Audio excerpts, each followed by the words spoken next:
Hello there, fellow Star Wars nerds, and welcome to Unlimited Content, the podcast where two brothers talk about all of Star Wars film and TV in chronological order on the internet as an excuse to hang out more. We're your hosts, Sam and Jack, and this week we're talking about the Clone Wars Season 3, Episode 3, Supply Lines. Sam, what color socks are you wearing? I'm not wearing socks. It's summer, I don't wear socks. So invisible. Oh, okay. Invisible socks, yes. Socks. Yeah. Okay. Yeah. My socks are gray. Yeah, should I be wearing socks? No, I just figured it'd be more interesting to ask that than to start the episode the way we always do, which is to ask, how are you? So I decided to open with something out of left field. that was very out of left field. When you started doing like socks, I thought like it was going to be like a Star Wars version of like the Hank Green Awesome Sock Club or something. Like that's like the direction you were going. It was like, oh, that's good. That's a good idea, though. Write that down. Yeah. I'll get a sponsor for us for next time. Ooh. Yeah. Yes. But how are you? I'm well. How are you? I'm doing good. It's been 2 weeks since the last time we recorded, because I was out of town last week for Max's graduation. Max? Which was great. Got to go to Seattle. Yeah, Max. He's probably listening to this, maybe. Probably, maybe. More likely than Grace. How many times are we just gonna sass Gracie on this podcast for no reason? Until she leaves us a voicemail proving that she has been listening to the podcast. And then we have to just have her on at that point. All right, Gracie, You've been called out. Yeah. The gauntlet has been tossed. It has been thrown down. Yes. Yep. That's it. That's the entire thing. So call me, please. Yeah. Call me. So Max graduated. That's fun. I wish I could have been there, but I had work commitments and things. June is my busiest month of the year for work.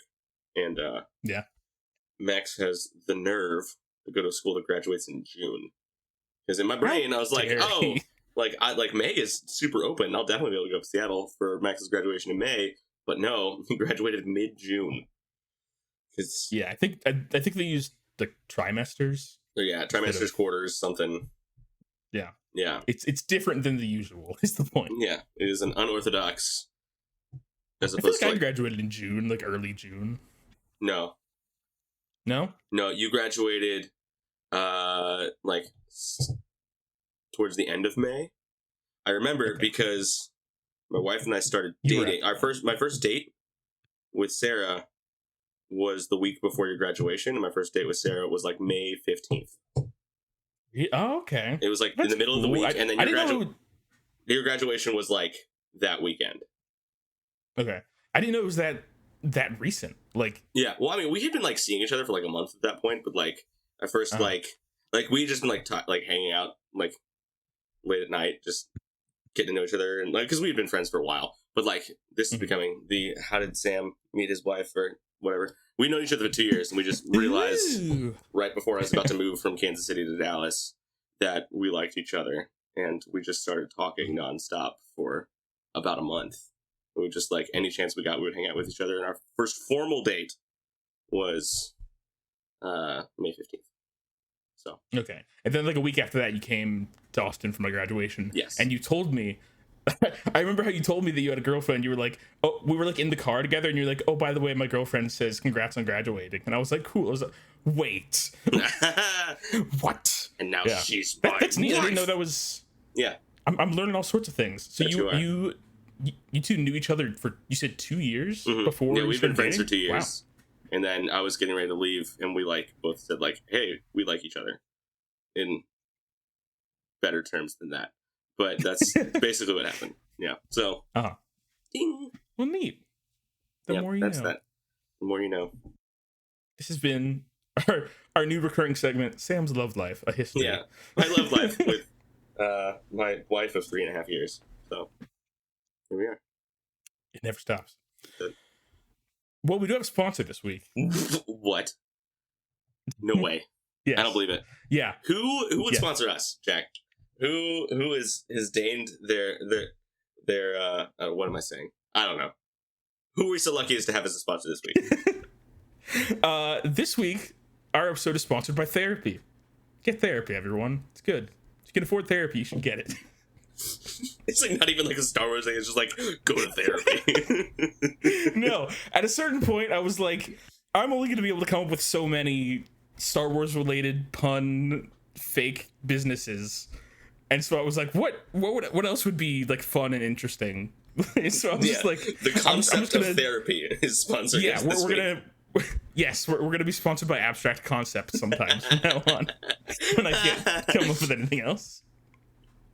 So thank you, therapy. Thank you, therapy. Making my life better.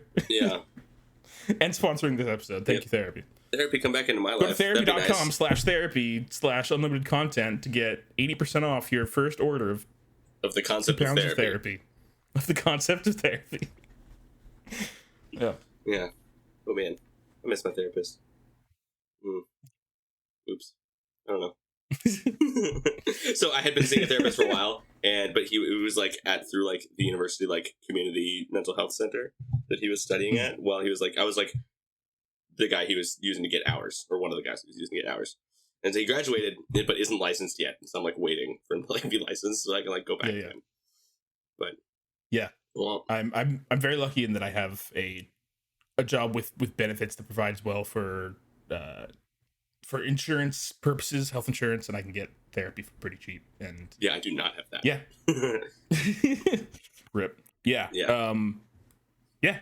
I'm enjoying therapy. Well, as much as one can enjoy is not necessarily the right word all the time for therapy. Yeah. Like sometimes I enjoy it, and other times it's like, man, this is hard, but in a good way. Yes. You know, like I've had like maybe 3 or 4 therapists in my life thus far, and this is the first one where I've had like, you know, I feel like at different stages of my life I have had therapy for different reasons. Like I've had therapy for just like, I need somebody to talk to so that I can get through college without collapsing and failing, and you know, important. Or I need to have somebody to talk to work through like what I'm going through in life at this very moment, because I'm like, you know, just trying to get through things. Yeah. And now I'm at a point where I am like, I have stability for the first time in some ways that I've never had before, and I'm able to just like go and work on things and work more on like the kind of the fundamental, like get to the root of things rather than just trying to, you know, treating the root instead of the symptoms, you know, that kind of thing. Yes.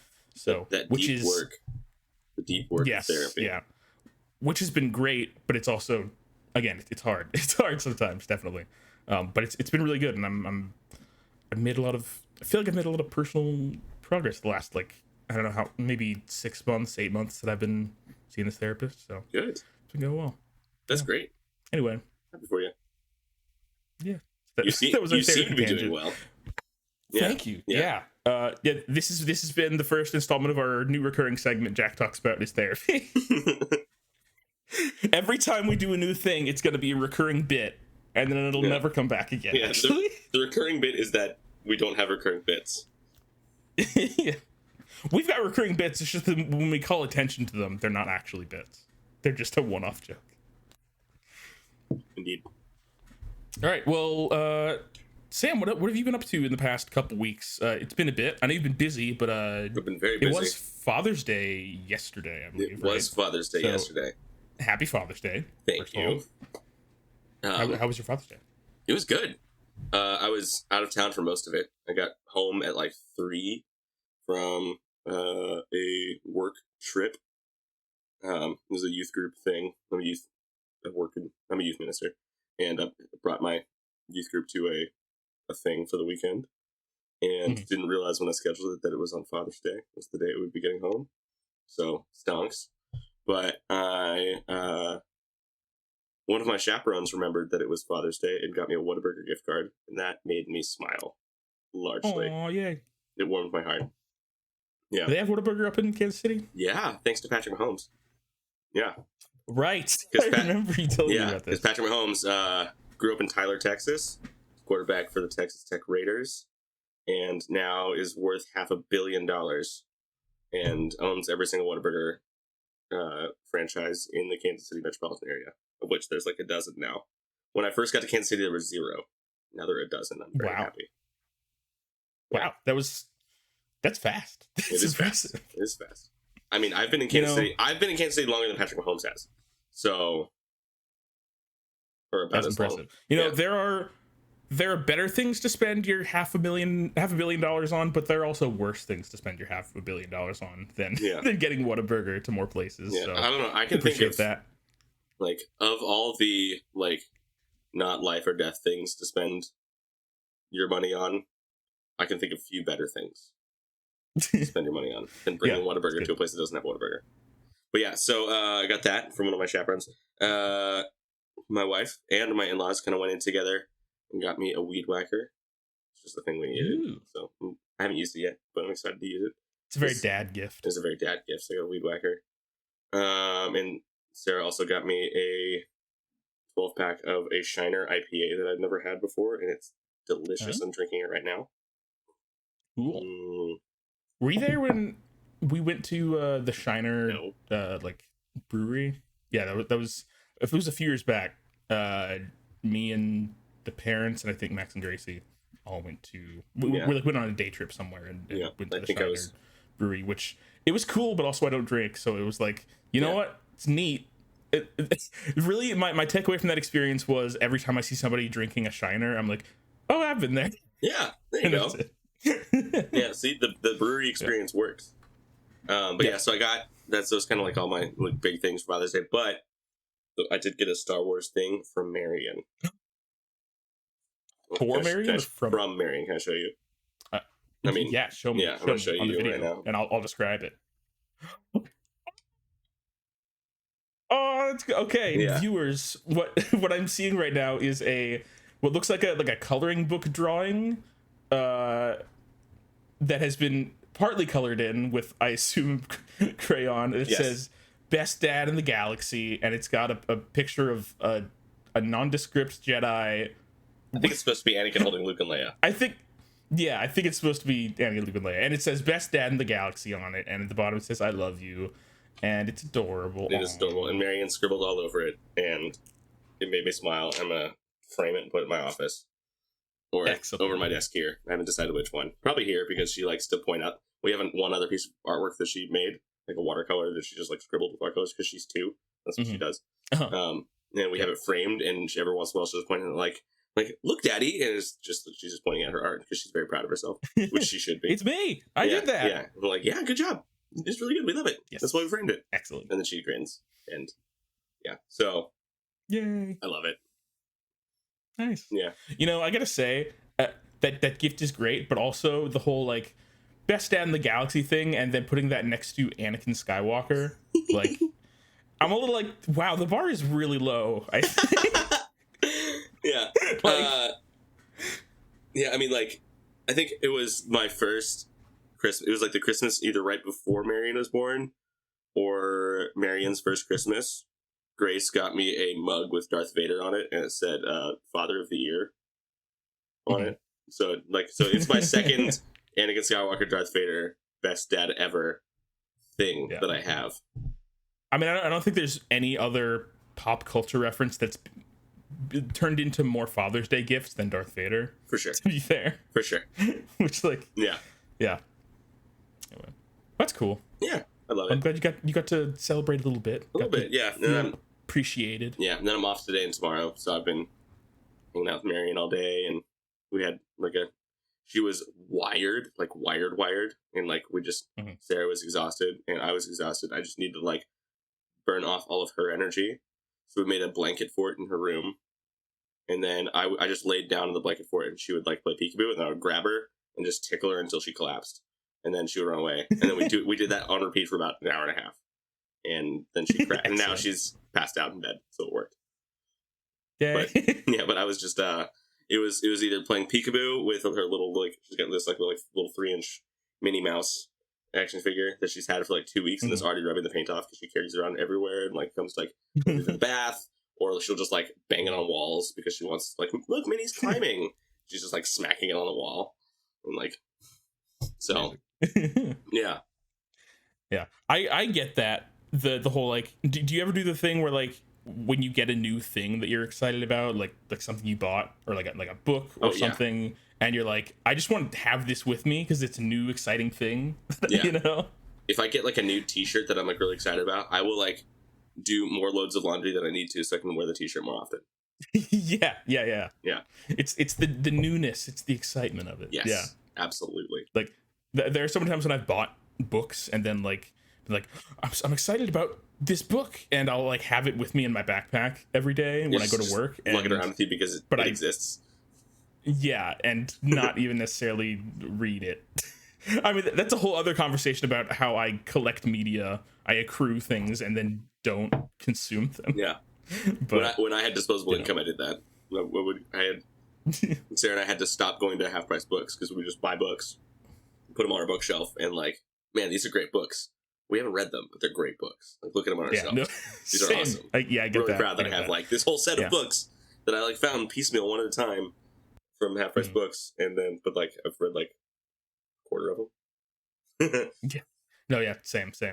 I was thinking about like why I like buying media so much, specifically like most of my like disposable income that I spend on like stuff that I want to do, I spend on games and books and like Blu-rays and stuff. And I think like that's largely because you get it's like buying both a thing and an experience. Ooh, it's like you have, it's like, you can buy something that's like just an object, like, a piece of art or something, or a banana.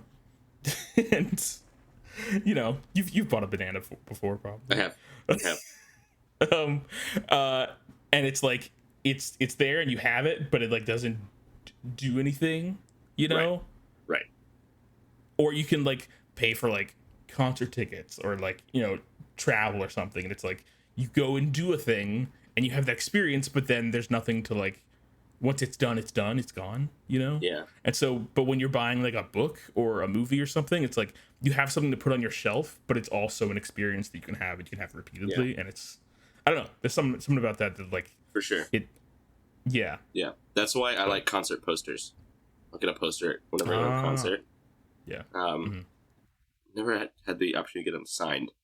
I only have like one or two, but like my favorite one, and I don't know where it is. I think it's like in the closet somewhere because I need to get it framed. But it's a Foo Fighters. It's like when I went and saw the Foo Fighters, which the Foo Fighters is my favorite band of all time. And it's a really cool looking poster. It's like a Japanese samurai kabuki looking thing, and it's like but like Foo Fighters poster. So that's rad. Yeah, it's super cool. I'm interested to hear once you get the chance to listen to it, to hear what your thoughts are on the new album that just came out. Yeah, I have not like it. Yeah, I like didn't know they were releasing a new album until like it was out. Like, and like by the time I knew it was out, it was like it released like June 2nd, and again, June is the busiest like month of the year for me for work. Yeah. So like I hadn't had time to think or breathe. And whenever like there's like whenever like one of my favorite bands releases like a new album, I like to like lock myself in a room, headphones on, listen to it cover to cover just to experience it as like a thing. And then and then I'll like circle back to like my favorite songs like throughout the next week. But yeah, totally. Yeah. So I'm waiting for the opportunity to be able to do that. So I'm excited about that. Yeah. I went to I told you I went to that Coheed and Cambria concert recently. How was that? It's my favorite band. It was good. I don't remember if we talked about it on the podcast or not. We have not. But okay. Well, in short, this is one of those things that I was like, I'm not sure I'm actually going to enjoy the experience, but I wanted to try because I'm this year I've tried to kind of do more to stretch myself and try new things. And love that. I'm an introvert, and I tend to be socially anxious, and I don't like being on my feet for long periods of time. So the idea of going to a crowded outdoor super loud rock concert was not super appealing to me, but this is my favorite band and I wanted to hear them live at least once. And so I went, and I'm glad I did, but it did cement for me how much like this kind of experience is not really my thing. I like live music, but I don't like the sort of claustrophobic, super crowded, standing room only. It's overwhelming and stressful, tiring. But that being said, the music was amazing, and they're amazing live. Yeah, they did a great job. But yeah, so I was hoping to get. I wanted to get like a souvenir from it while I was there, and I was hoping to get a poster. But like so they what Coheed will do oftentimes is they'll have like they don't have a tour poster, but they have like they'll sometimes have specific posters for specific stops on the tour. Yeah. That's what my Foo so Fighters for this one is. Cool. Yeah. So there was one that I saw from one of their a tour that they did a year or two ago that was like I think they did a performance in New Jersey, and the poster for it was like a giant robot like walking through New Jersey or through a cityscape or something, and it looked super cool. I was like, I want that poster, but like, you know, it was a one-time thing. Yeah. So I was hoping that they would have a poster for Austin and that it would be good, and it was good. It's just not like my art style. Like it I didn't like it enough to want to buy it and put it on my wall. I was like, I thought about it, but like, you know, I would be buying it for the memory of the experience and not necessarily because I like the way it looks. Yeah. You know. So instead I bought a vinyl of the record that they performed. Nice. The album they performed. So yeah. So what this tour was, so Coheed usually a lot of the tours that they do they call never ender tours, which basically means that they go and they'll perform one of their albums in its entirety. And so I love when one of their bands do past that. albums. Yeah. So yeah, they've done that a lot. So they performed their fourth album, No World for Tomorrow, which is a great album. And is that the one that was on Guitar Hero? The one song that I know by Coheed that was on Guitar Hero. No, but Welcome Home is probably what it was. Yes, that's their most well-known song. Yeah. No, that is okay. That is from their third album, but it is the album where the album art is a giant Roman numeral 4. Yes, so that's what I assumed. I was like, I thought that was 4. I don't know. Yeah, so they do kind of a weird Star Wars thing where like I was about to say their like first album very much a Star Wars-y, it's like an out of order like kind of thing. Out of order like, numbered. Yeah. Their first album is like the second chronologically narratively because like all of their albums except for one are part of a like they tell a big kind of epic sci-fi space opera story, cool. and it's very weird and delightfully ridiculous. But we love our prog rock space operas. Love it. Yes. I think our first concert both together was Rush, which is like quintessential, like the archetype of prog rock. Our dad is definitely a huge Rush head. Yes, definitely. I think that like when I was younger, I definitely wouldn't have thought of like Coheed and Cambria as being a kind of band that I would get really into. But like in retrospect, like after I got really into Coheed, I was like, well, I guess it does kind of make sense that I got into this prog rock band after growing up listening to Rush so much. You know, like Moving Pictures played on repeat at our house. Yes, Moving Pictures is so good. It's a very good album. Yeah. Also, it was the first rock album art. Yeah. Oh yeah, it's super cool. It was the first rock and roll album that I ever like listened to. Like, did I ever tell you the story like of how dad introduced me to Rush? I don't think so. No. Okay, it's Dad. I hope I don't embarrass you with this story, but it was awkward for me, and it's gonna be awkward for everyone now. So we were on our way to excellent. So I was in like 4th grade. I was like in Cub Scouts. On our way to a Webelos camp out, and we were in Dad's Nissan pickup, and we were pulling out of the driveway, and we started heading, just the two of us, to a camp out, and he gives me the talk, like the talk, like the sex talk, and I'm like, okay. and I'm like, this is not where I thought this was going. No, okay. and I was like, didn't know, like I did not expect that, and I think Dad was uncomfortable as well giving the talk, just because it's not a comfortable thing to talk about. Yeah. Like if you would have been the first that he'd given it to. Yeah, so I was like, it's a first for both. Yeah, so first for both of us, I was the guinea pig, and then it was just like silent for like 5 minutes, and then Dad's like, you like rock and roll guitars, right? I'm like, yeah, and that was like the first thing that he did to like break the silence. It's like, you like sports cars? Yeah, and he put on Red Barchetta. That's amazing. Yeah, so that's incredible. Forever, Rush is a very like just like associated with it's like a formative band very for you. Formative, deep memory. Like, don't that know. is fascinating. Not sure if it's a good memory or a bad memory, but it's a funny memory. That's for sure. I You laugh know, at it now. I didn't laugh memory. at it then. We'll say that. Yeah, it is. Yeah, it was definitely formative. I don't know if it was good formative or bad formative, but definitely formative. Red Barchetta, a good song though. Not a bad song to be very good song. Rush. Very good song. Yeah. Yeah. Oh yeah. And but like Tom Sawyer has been my ringtone on my phone since like high school.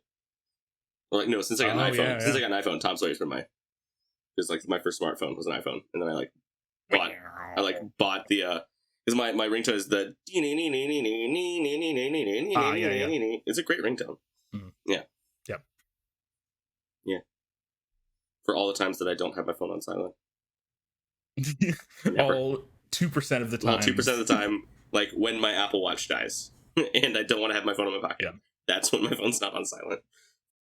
Yeah, I will occasionally have my phone off silent, like at home when I'm like, it's like if I'm expecting a call or something. But for the most part, that's basically it. Yeah, no, I just yeah.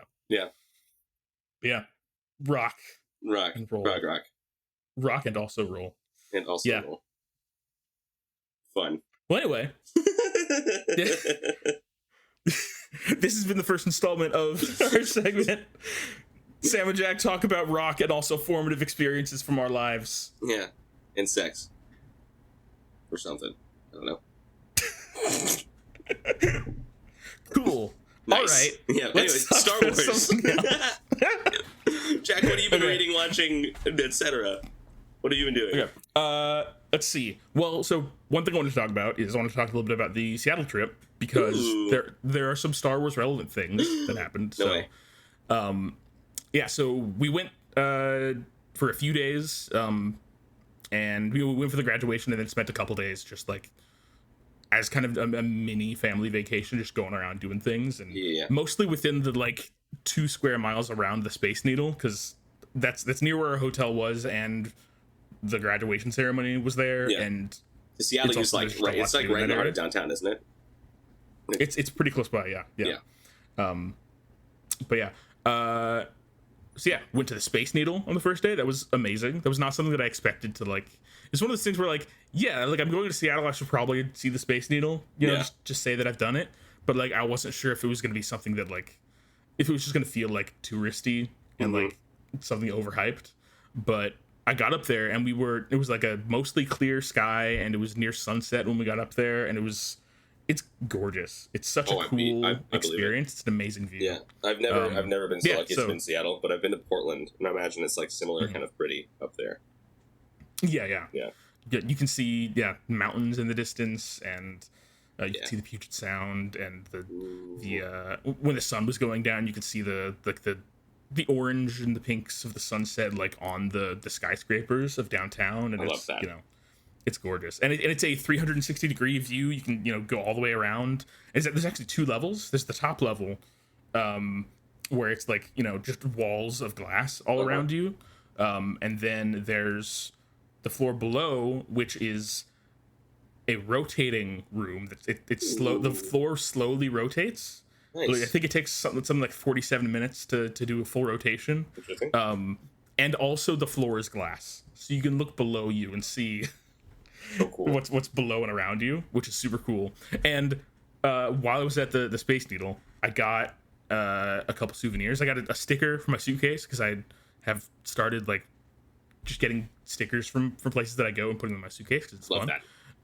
And I also got a coaster. I'm not usually a coaster guy. I don't like have much of a need for it, but I got this one because it was super cool because it's like the top layer of it is like transparent, and then below that is basically an illustrated version of the view from below the Space Needle. Ooh. So like if you're looking down through the glass, this is what you see. So it was a really cool. That's concept. really clever. I like that. I like that.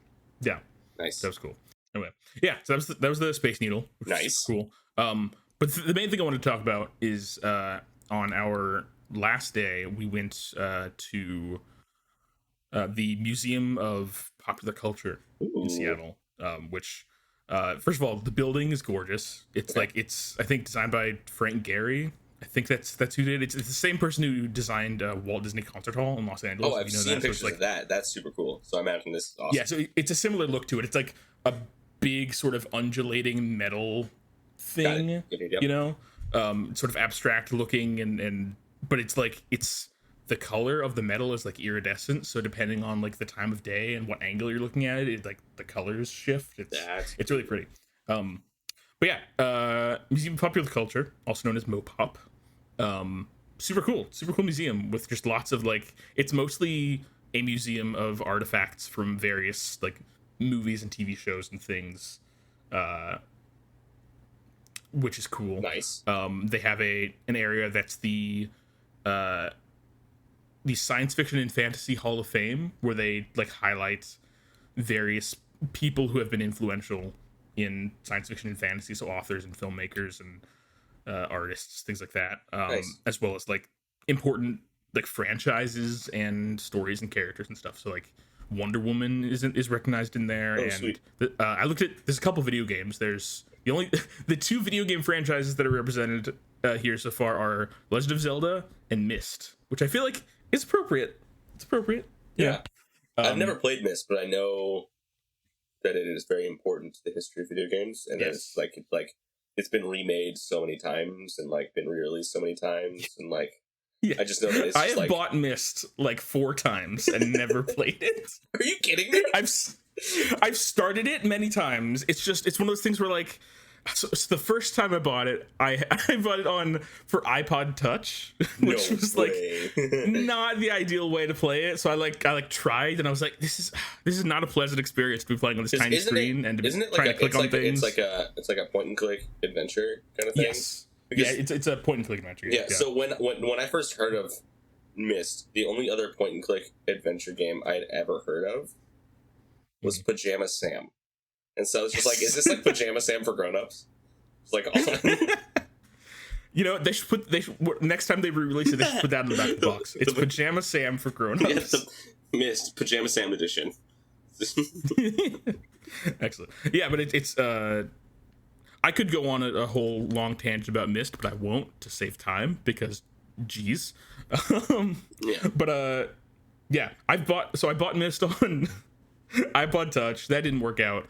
I got a copy of it on PC from like a Half Price Books. But like it was just it didn't run very well. It was hard to get running on the PC that I had at the time, and like it was just the disk drive I was using was very loud. So it was like, this is not pleasant. This is not a pleasant experience. Oh gosh, yeah.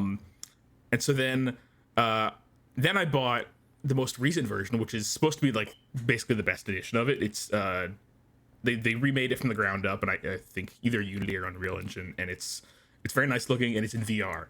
And so I have it on my Oculus Quest, and I started it, and I realized after having gotten it that like Myst is the kind of game that you want to be able to like take notes for, which makes playing it in VR kind of inconvenient, where it's like I don't want to have to like take off my headset every 2 minutes to take notes, and you know, it's like, yeah. So it's like, okay, am I gonna buy this one more time? I'm gonna buy the most recent version, but on PC instead of on Quest, so that I can just play it on my desktop. Is what I'm thinking I'm probably gonna do. Oh, no. But I'm just like, it's never ending. I'm gonna end up buying this game 18 times and never play it, and I'm gonna die, and that's it.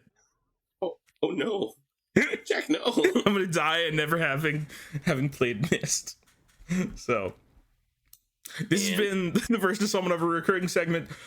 Jack laments the passage of life. Jack confronts his own mortality. Yes. That's the new subtitle for our podcast. Anyway, so Museum of Popular Culture, very cool. There were a few Star Wars things there. First thing I saw is in the Science Fiction Fantasy Hall of Fame area.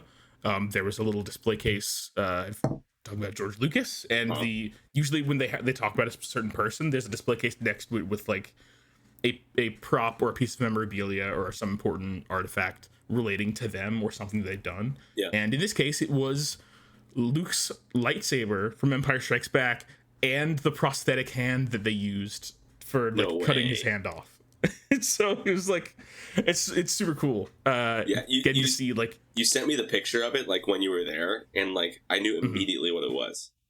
Like, yes, yeah, it's just like I needed no context, and like I saw a lightsaber that I knew wasn't Darth Vader's, and I saw most of a prosthetic hand. I was like, this is Empire Strikes Back. Jack is seeing Empire Strikes Back right now. Yeah, it was super cool to see like I'm sure there were probably more than one like prop lightsaber they used on Empire, but like still it's presumably a screen used lightsaber, so like Luke's actual lightsaber, which is super rad. And also it's in a pretty small case, so you can get pretty close up to it and like look at it real close. And I don't know if you knew, but like the original lightsaber, Luke's lightsaber, was created using a old camera flash called a Graflex camera flash, and that's basically it's basically that, and then they added a bunch of like little like knobs and bits and bobs onto it to make it look a little more sci-fi, essentially. But when I saw it in the museum, I like looked close up, and you can see it says Graflex on it. There's like you can't see it in the movie presumably because it's too detailed. Yeah. No, they didn't rub it off. There's etched in there. The Graflex like logo was on there. It's like, oh, okay, that's cool. hilarious. I know I have seen like screen grabs of the original trilogy where like it has like the end cap, not the business end of the lightsaber, but the other end of the lightsaber. You can see just kind of like around the rim it says "Made in New York."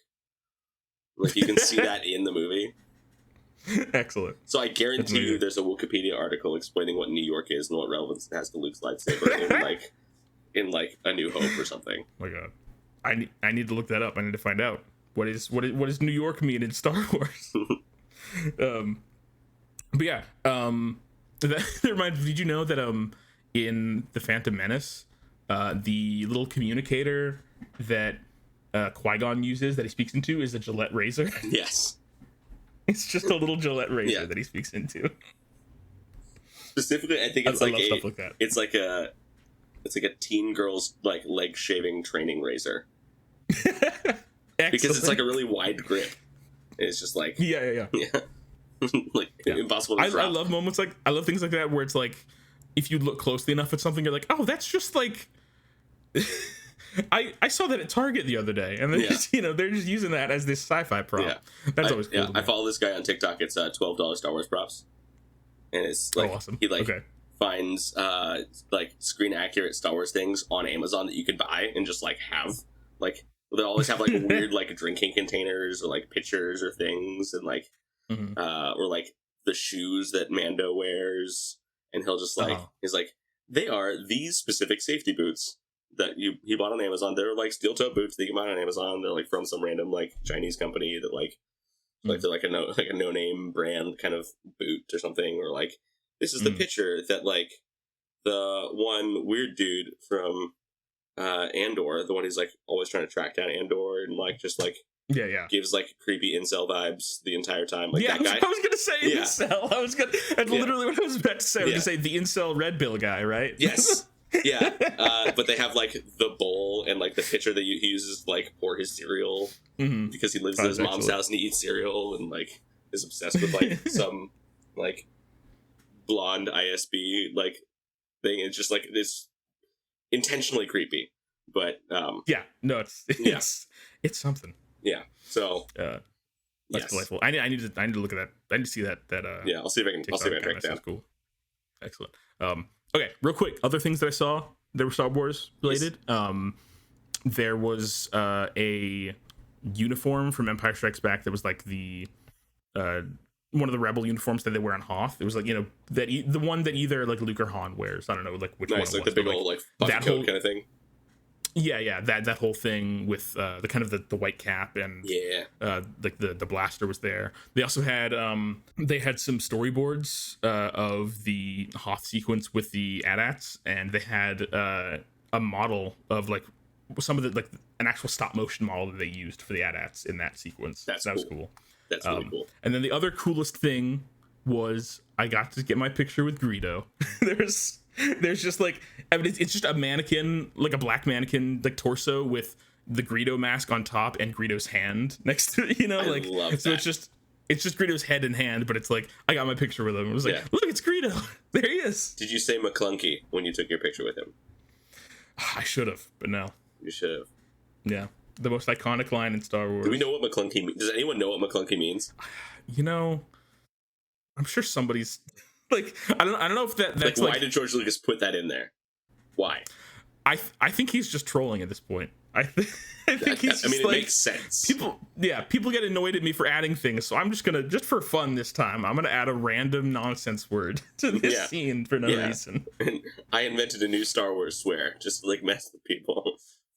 Yeah, I don't know if it's like if that version of the film has been around long enough for like other canon material to like explain what that word means yet. Right. So I don't know, maybe. Yeah, because like it hasn't been used because I think it's supposed to be like some sort of like just like a Star Wars swear. I think it's like what it's supposed to be.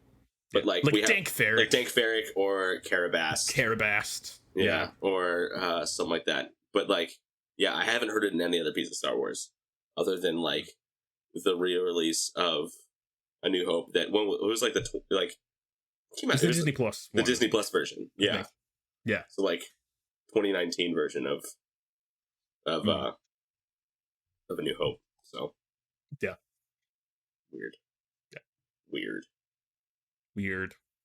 So yeah. So that was that. And all the other, there was a lot of cool stuff at this museum, but the other coolest thing was the current like rotating exhibit that they have is there's an exhibit about the films of Laika, the stop motion animation studio based in, I think they're based in Portland, or that area. But yeah, they're the animation studio that made Coraline and the Box Trolls and Kubo and the Two Strings and cool. Paranorman and stuff. And I love stop motion and I love miniatures, and so this was just the coolest exhibit. It was amazing. It's like being able to like see up close all the like the different character models and the sets and the level of detail and the artistry. And they had like it was cool. They had like it in each area was like about one of their films. They only made like 5 movies at this point, I think. So it was split into 5 different areas, and it had different, props and character puppets and things from each film. And then also each area had a TV that was playing on a loop, a like 10-minute documentary about the making of that thing that they made specifically for this exhibit. So it was like going through like the history of the studio and their work, and it was super cool. I love stop motion. It was rad. Did they make? I got my picture with. Oh, sorry. Go ahead. Did they make Nightmare Before Christmas? No, they because like Coraline and the other ones are like they're kind of like spiritual. Like they're supposed to be like kind of almost same universe kind of thing. At least like they're very similar. Not confirmed, but totally. like implied. Because like so the character the like Jack Skellington in Zero, there are like corollaries in the other 2 of those, like Corpse Bride and Coraline. They're like like a tall lanky person and a dog. Like there's a tall lanky person and a dog in all 3 of those movies, and I think it's like all supposed to be kind of like at least a wink and a nod kind of reference. Sure, yeah. I'm not aware of that specific like connection. I don't doubt it, but like yeah, I think it would make sense if that connection was there, because I think the director of Coraline was Henry Selick, who also directed Nightmare Before Christmas. So it's not the same studio, but it's the same director, I believe. So did Danny Elfman, or not Danny Elfman, Tim Burton, he wrote and produced? Is that what it? Nightmare? Yeah. I think he wrote and produced Nightmare Before Christmas, but it was Henry Selick was the director. So. Gotcha. I just assumed he wrote, directed, and produced, but I didn't know Henry Selick was. Yeah, Tim Burton's name is on it, so everybody tends to assume that it's his thing. But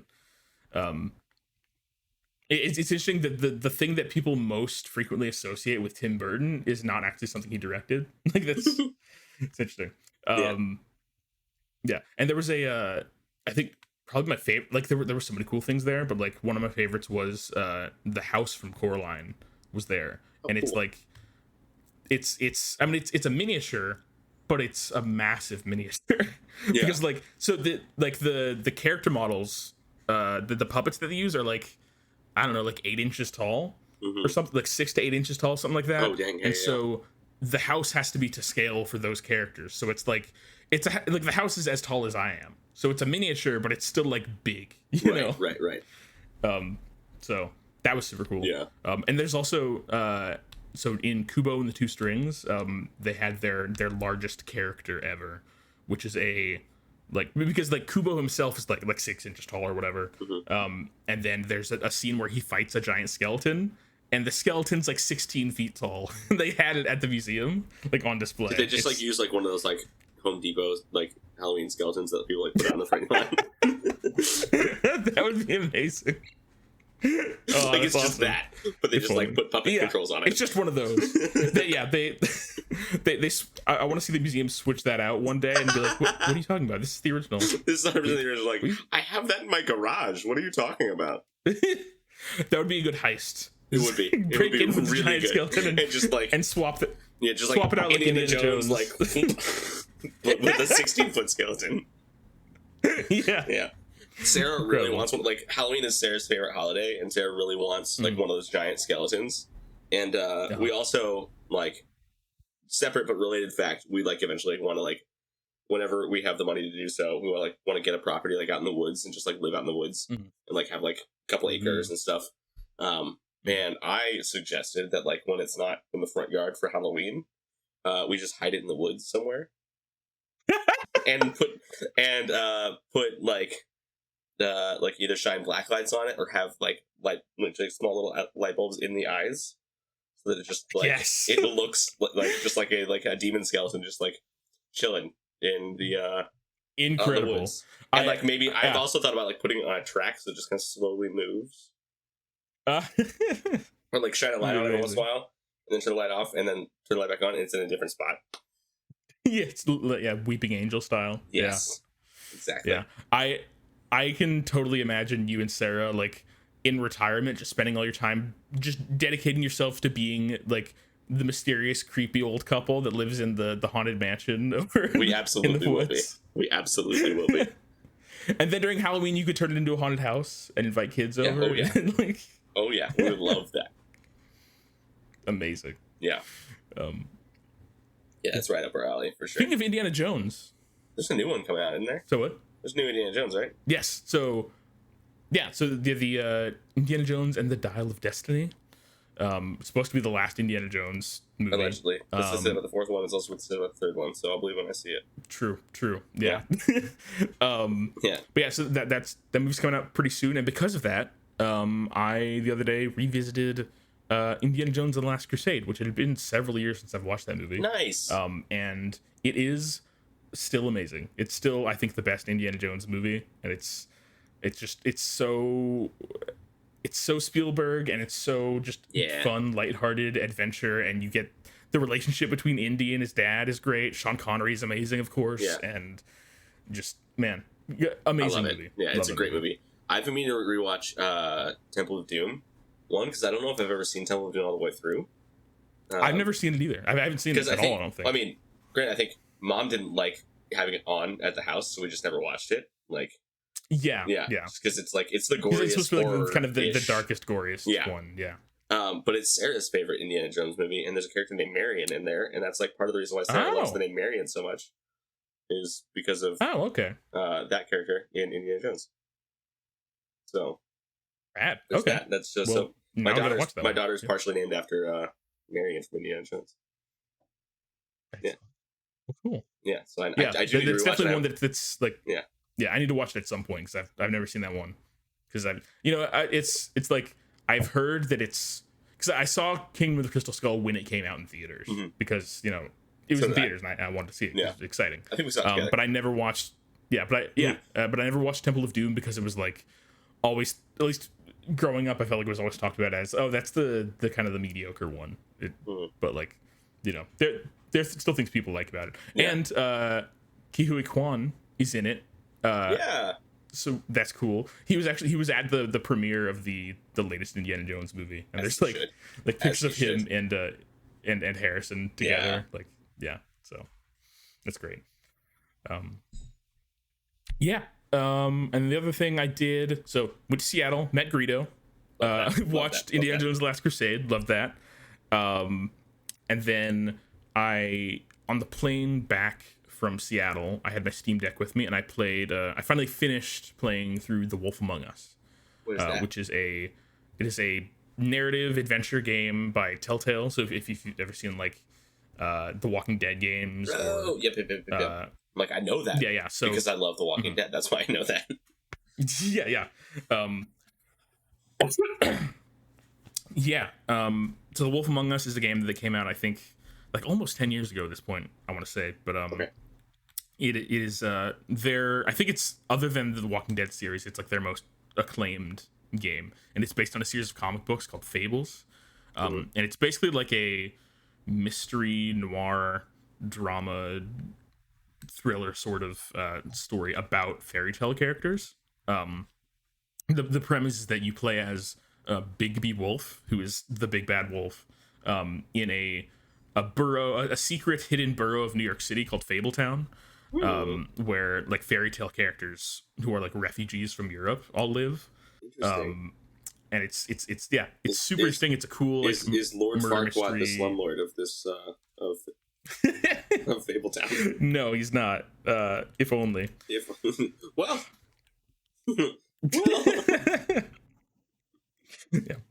It is very like, what if Shrek but like rated R. Oh no.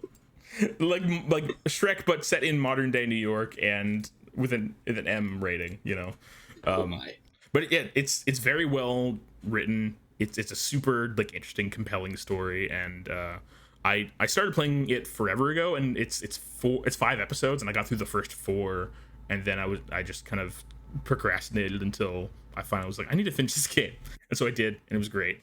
And they announced, so Telltale as a whole, there's a lot of history to this studio. A few years back, they collapsed. Basically, they went out of business and like fired all of their staff, and were like, it's an infamous story in game dev, because like they like one day they announced like, hey, in 30 minutes we're gonna have an all hands on deck meeting, everybody come in, and then they're like, so the company is closing and you have half an hour to evacuate the building.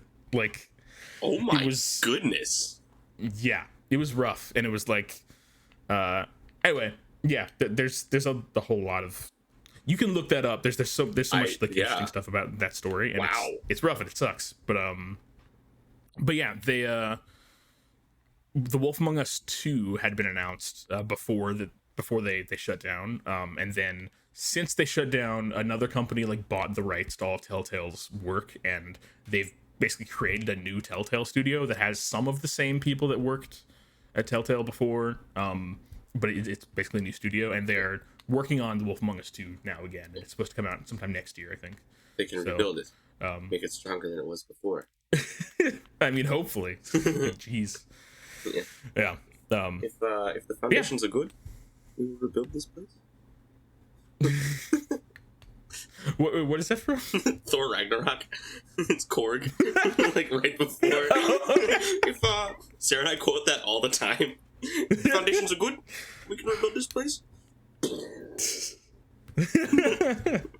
Man, I need to rewatch that movie. I mean, I feel like Thor Ragnarok is one of the most rewatchable movies. Oh, it's Marvel's like one of made. the only rewatchable Marvel movies, I think. Like, they're all super fun to watch the first time, but then like it's kind of like, I know, like a lot of like Marvel kind of like leans on like the plot twist or like the emotional like build up, and then like then like it happens, and when you know it's happening, it just doesn't do it for me anymore. But Thor Ragnarok, funny and rewatchable. Yeah, consistently entertaining. Yeah. But Thor: Love and Thunder tried to be that too hard and like fell on its face.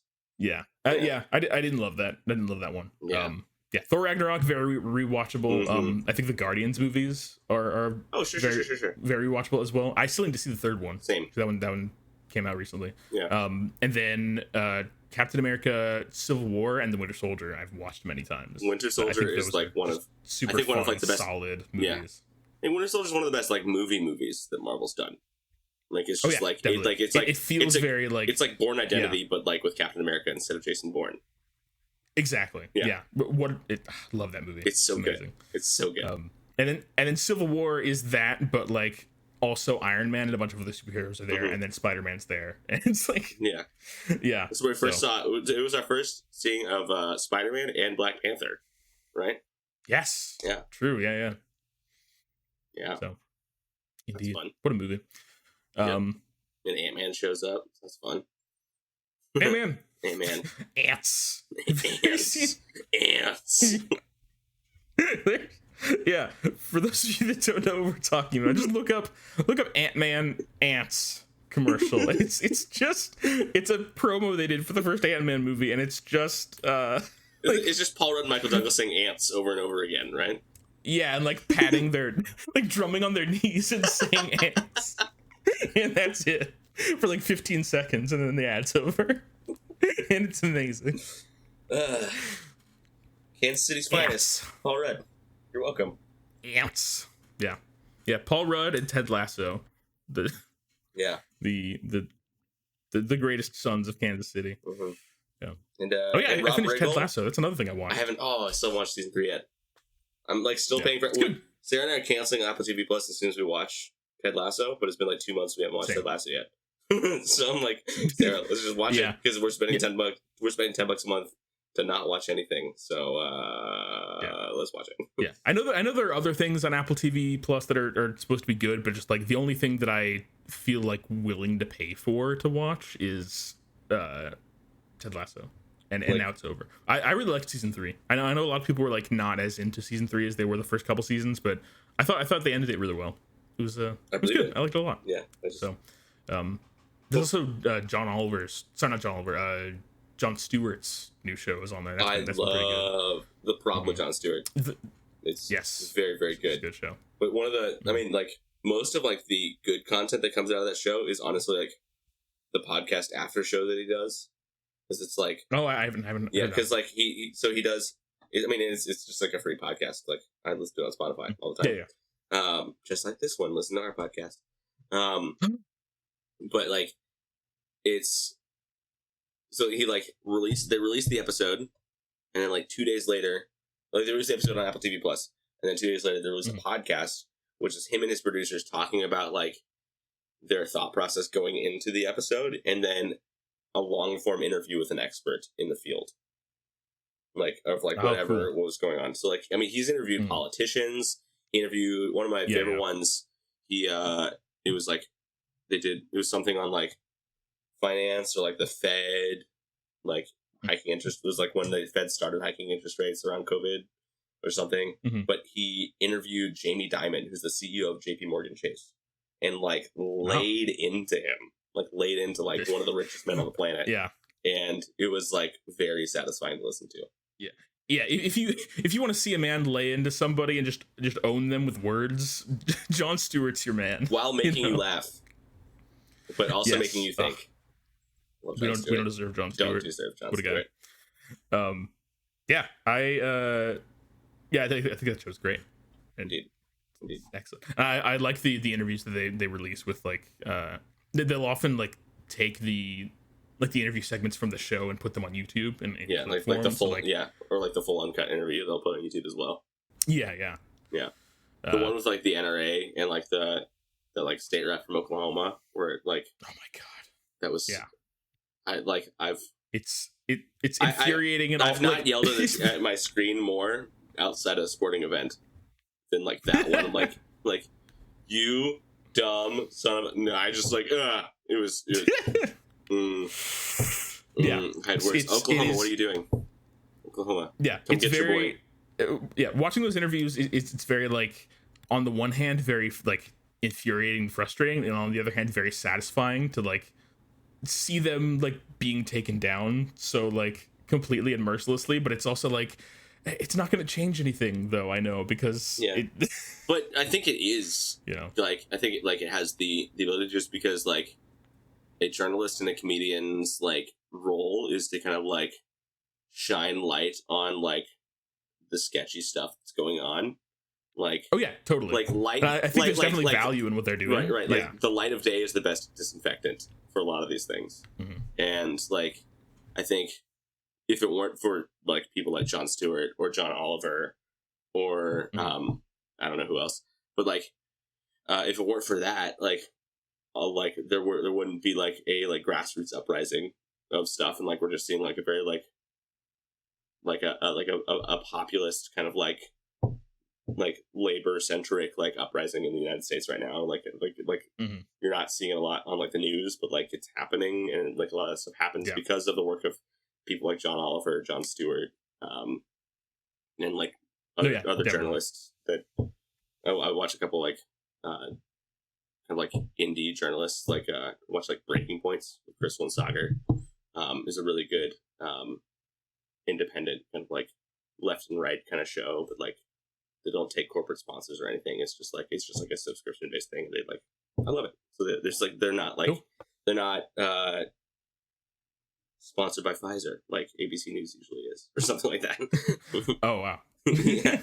Like this episode of ABC News brought to you by Pfizer. Like it's like they literally like show that like almost like, oh no, this just there's just the subscribers, just the people listening. So like they have nobody that they're like answering to except like the people who are paying the bills And for them. viewers like you. Viewers like you. Thank you. Yeah. Yeah. So Corporation for Public Broadcasting. yes, we love public broadcasting. Little PBS. Hey, you want to talk about Star Wars? Yeah, we should probably talk about Star Wars. How far in are we? We are an hour and 2 minutes into our recording, and we have it's a shorter episode. It's a pretty slight episode. We don't have a ton to talk about. Yeah, there's a new Star Warsy thing coming out. Yes, right? Real quick, Jack, you're the gamer. Tell me about this. Yes, this is a video game thing. Very excited. So yeah, in the past, like I think it was about a week ago now, was Summer Games Fest, which is basically the new E3 because E3 died and Jeff Keighley resurrected it on the internet. Yeah, E3 basically doesn't exist anymore. So it stopped. They had to cancel it the 2021 because of COVID, obviously, and then during the pandemic, Jeff Keighley, who is a games journalist, but he's more well known for like hosting events and things like like he's kind of the Ryan Seacrest of video games. Interesting. Okay. I can get behind that.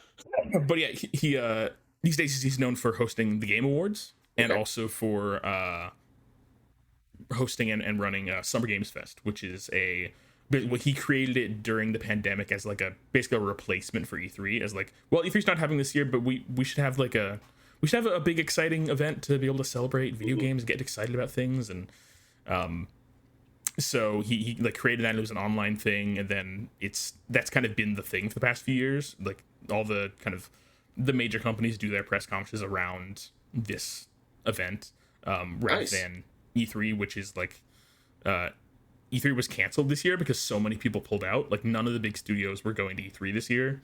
So they just E3 is basically dead now. Wow. So end of an era. But we have Summer Games Fest now, which is basically E3.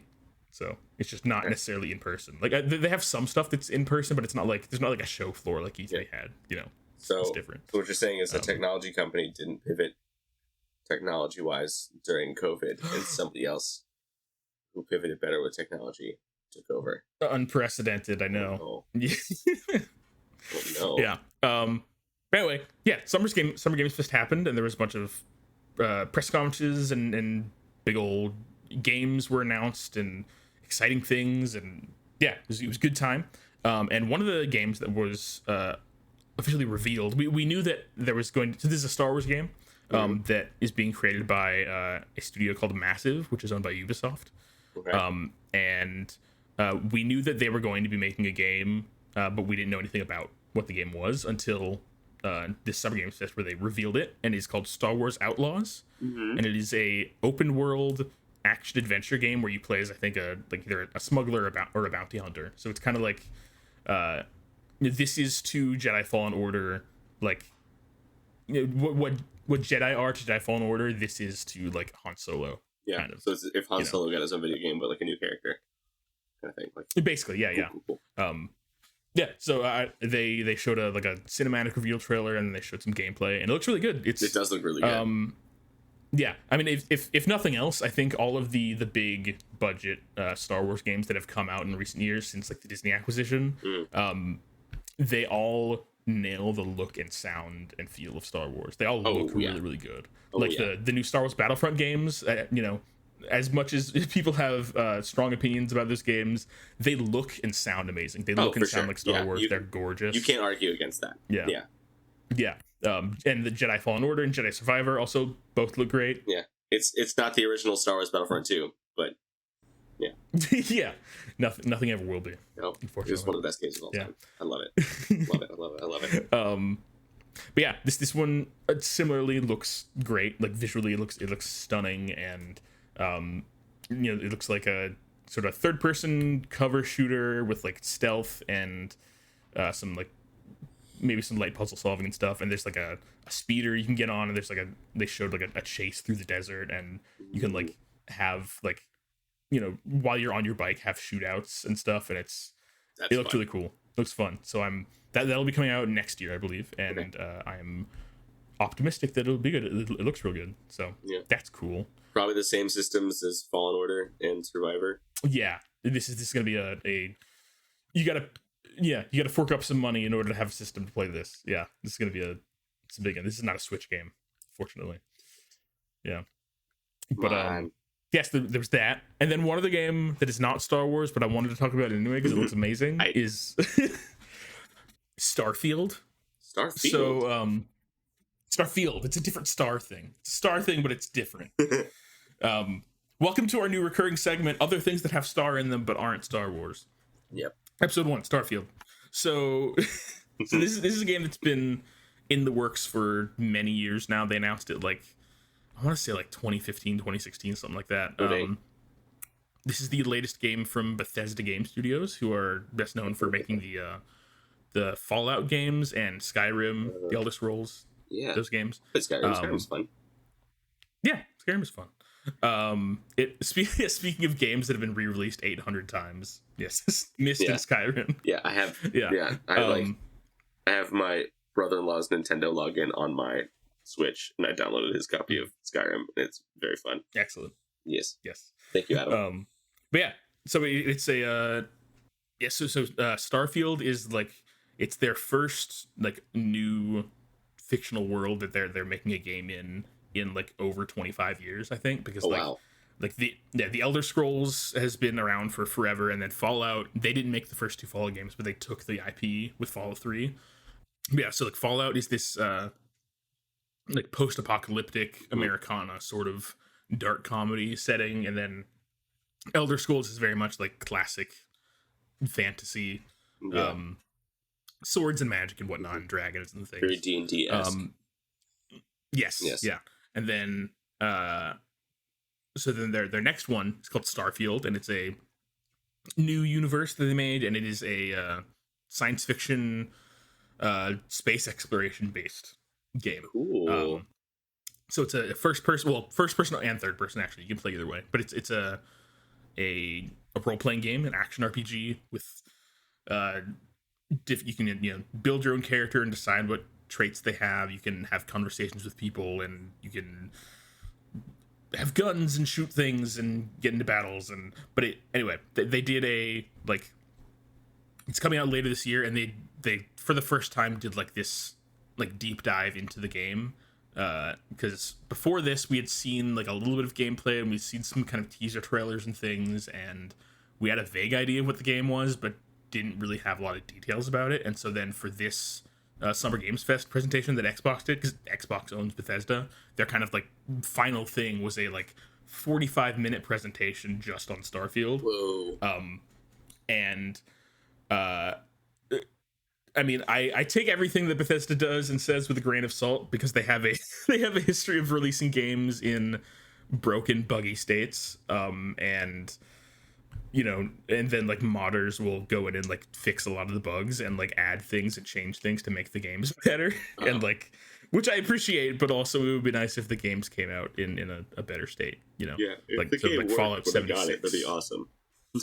Yeah, exactly. Fallout 76 was their most recent game, and that was just famously just a legendary disaster of a launch. Like, really? It was broken and awful and critically panned, and it wasn't functional, and they like were charging a ton of money for microtransactions and stuff. Oh no. Anyway, that you can look into that. It's a whole thing.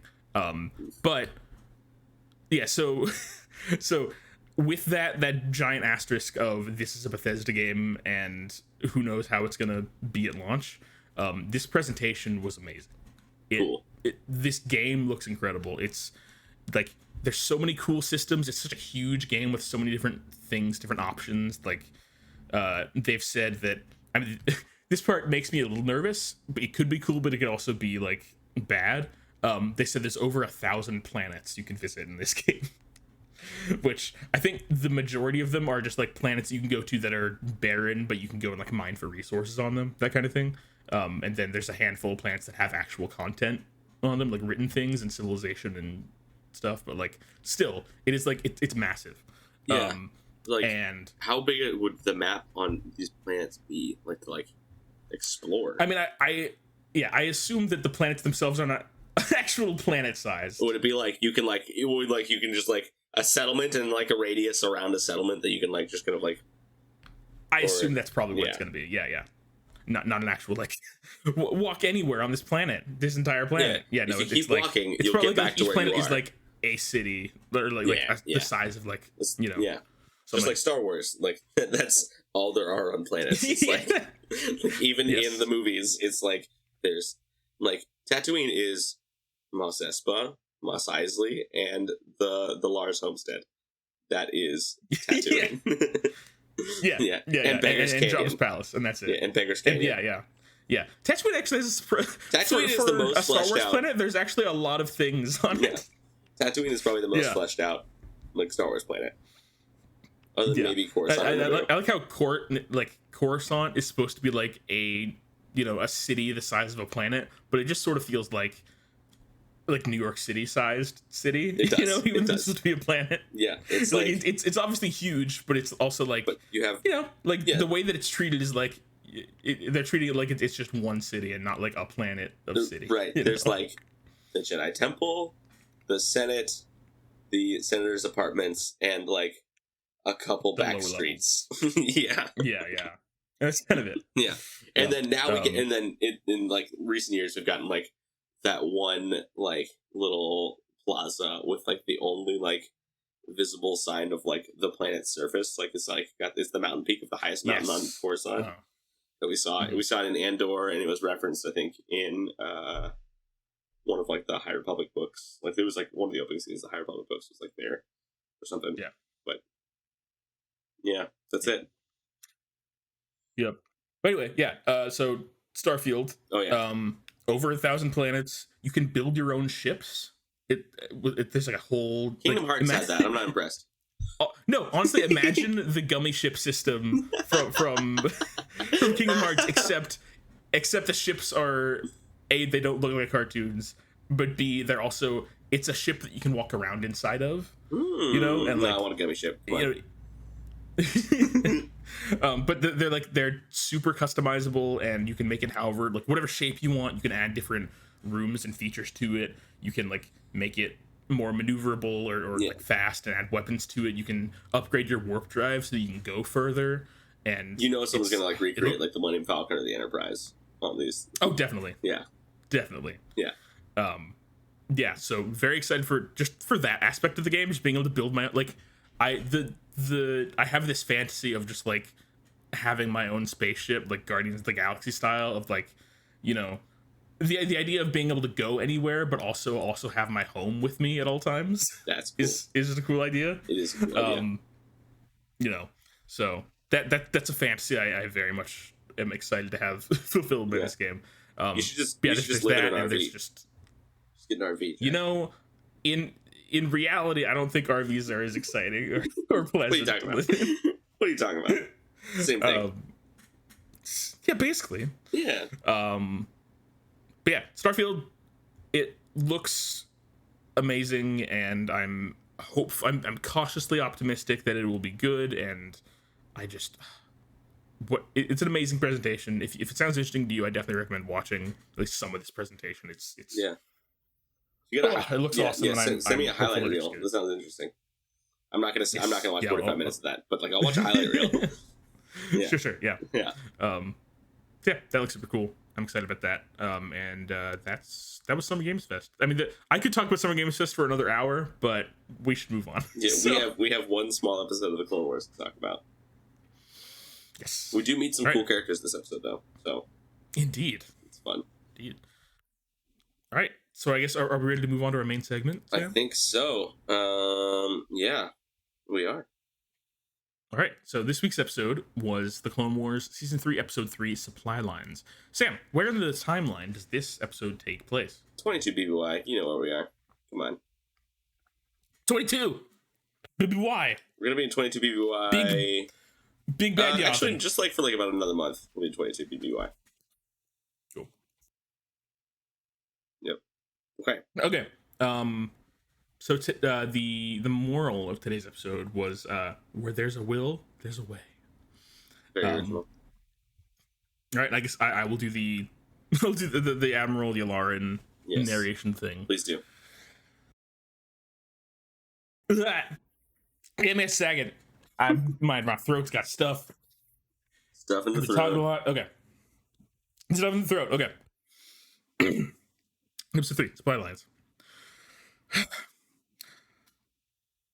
A world under siege. The Separatists have launched a massive offensive against the planet Ryloth. A blockade of deadly battleships has cut off any support for the dwindling Republic defenses. Though they have fought valiantly with the help of Twi'lek freedom fighter Cham Syndulla, hope is fading for Jedi Master Dai and his men as the droid army closes in. Dun dun dun. Da-da-da. All right. This is a Jar Jar episode, everybody. This is a Jar Jar episode. Buckle up. Oh man, yeah, First Jar Jar episode. I did not expect this to be a Jar Jar episode. So, backstory. So I watched this episode while Sarah was making dinner. And so I was also on toddler duty while I was watching this episode. And she was like off like being the energetic spaz that she was today. And so she was just like running laps around the house. And then she like heard me watch something. I was just like on my laptop on my desk in my bedroom. And she heard like me like start watching Star Wars. And then she like runs in and goes, "Hi, Daddy." I'm like, "Marion, do you want to watch Star Wars?" She goes, "Star Wars?" And I just picked her up, set her on my lap. And she watched about the first half of the episode with me. And yeah, she had some commentary in the episode that if I remember, I'm gonna like share Marion's commentary on this episode because it was adorable. Oh, amazing. Yeah. But yeah, but the one thing I'll say for starters, when Jar Jar got on screen and started talking, she laughed very hard. She thought Jar Jar was hilarious. Excellent. Which is the point. Jar Jar's doing his job. Which is the point of Jar Jar. Yep. Okay. Amazing. Shall I begin the synopsis? Let's get into that plot. Let's get it. All right. Ryloth has been invaded and blockaded by separatists, and Jedi Master Ima D, weird name, weird Star Wars name. His clone troopers and Twi'lek resistance leader Cham Syndulla, that's a name you guys should remember. We'll talk about that in a sec. Are hard pressed to maintain their positions against the droid army as supplies run low. Master D makes contact with the Republic relief supply under Admiral Dao, so we got D and Dao, in no position to deliver supplies himself. However, as he has fallen under attack himself by a separatist blockade, Dao makes contact with the Jedi Temple, begging that reinforcements be dispatched before his ship is destroyed. Since no other relief forces are close by, the Jedi Council, represented by Yoda, Mace Windu, and Obi-Wan Kenobi, asks Senator Organa, who had just finished a Senate mission, to travel to nearby Toydaria to ask King Katunko, I think? Yes. King Katunko to use the planet as a supply station base. Jar Jar Binks is dispatched to assist him. So, before we get into this first piece of Marion commentary, she saw the Jedi Temple and goes, "Ooh, pretty castle." Oh, yeah. Yeah. She's like, "Ooh, pretty castle."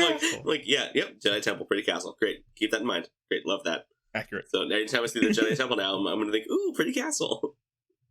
Excellent. Yes. That's amazing. It is amazing. All right. So, couple things. First of all, Cham Syndulla is an important character in Star Wars. Who this is the first time chronologically that we see him. Indeed. Super cool. So he's a resistance leader for the Twi'lek people on Ryloth. Mm-hmm. And we'll see him several other times throughout the Clone Wars, and also in Rebels, because his daughter is Hera Syndulla, who is one of the main characters in Rebels. Yeah. One thing I did notice, because what was it? Was it last week or the week before? We let me look at there. Last week was Tales of the Jedi. Yeah. So last week we saw our first glimpse of Kanan, and this week we see we don't see Hera, but we see her dad. So we see Kanan, then his father-in-law. So that's fun. Yeah. Were they married? Did they get married? For all intents and purposes, I'm going to say yes. Yeah. No. I don't think they had like headcanon. I can see that. Yeah. Headcanon. I mean, like they were definitely monogamous. So true. We'll leave it at that. I mean, it's Star Wars. It doesn't really matter. Yes. Yeah. They had a child. They did have a child. Yeah. Spectre 7. Right. I wonder if we'll see. Spectre 7 in Ahsoka. Like to. I doubt it. Yeah. Because I don't know. I feel like Dave Filoni likes to like get us attached to like other members of like characters' families, and then just ignore that they exist in new things that he does. Right? Like where was any reference to Satine? Where? None. We didn't get it. So it's like we're not gonna get Jace Syndulla. I don't think. Yeah. Dang. Yeah. Well, anyway, so Cham Syndulla, cool character that we get to see for the first time. This is also the first time chronologically I think that we're seeing Ryloth at all. I think so. That's cool. That's we haven't talked about Ryloth yet. So location, yeah. Gotta be. Yeah, Ryloth, the home of the Twi'lek or Twi'lek people, both of which are correct pronunciations. I've heard. So yeah, like apparently they're both correct. Yeah. Like I think the way they explain it is like there are different dialects on the planet of people who speak differently, and so there's multiple ways of pronouncing things. So I like how randomly just the Twi'leks are French. They're just like yes, like they just yeah, and then like all like renegade resistance fighters like the French I'm to get French revolutionary vibes from from the Syndulla family. Yes, excellent. Yeah, and their ilk. Yeah, cool. Anyway. So, Organa and Jar Jar, love Jar Jar, are granted an audience with the king and his council, but negotiations are rendered complicated by the arrival of Lot Dodd, the Senate representative of the Trade Federation sent by Count Dooku, who has caught wind of Organa's mission. Count Dooku. One thing I want to mention before I get further, because I just realized we didn't talk about it. So, the people that they are trying to so Toydaria, the planet of Toydaria, we have seen a Toydarian before in Star Wars. Yes. Watto from Star Wars Episodes 1 and 2, Anakin's slaveholder, is a Toydarian. Yes. All right. I gotta talk about this for a second, because first of all, this is the first time in canon we ever see Toydaria. Yeah. And I think, as far as I know, the first time we ever see any Toydarians other than Watto. I think so. Which it's hilarious to me that they get to Toydaria and they're like a kind, compassionate, peaceful people, and the king's like compassion and empathy is like one of the fundamental tenets of our society, of our people. And meanwhile, literally the only other Toydarian we've met is a slave owner. I'm a Toydarian. Your Jedi mind tricks not to work on me, only money. That's a really good Watto impression. That was really good, actually. I've been practicing since 98, baby. Come on. Or 99? 99? Yeah, no, it did. I was like, no, it wasn't out in 98.